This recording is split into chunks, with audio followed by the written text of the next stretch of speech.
большое количество голосующих по времени, чтобы не было инфицирования,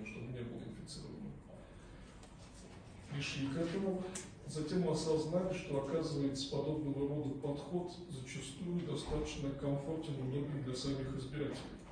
Они определяют время, когда им более удобно с точки зрения личной жизни, служебных обязанностей выполнить эту функцию, реализовать свое право.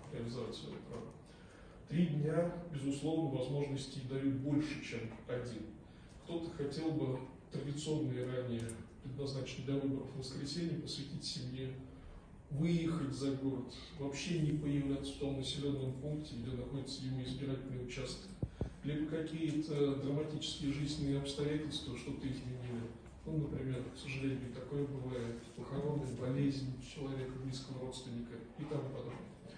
Поэтому мы видим, что это удобно. Это, с другой стороны, конечно, дает больше работы, в том числе избирательным комиссиям, большая нагрузка на них по времени, по прочим делам.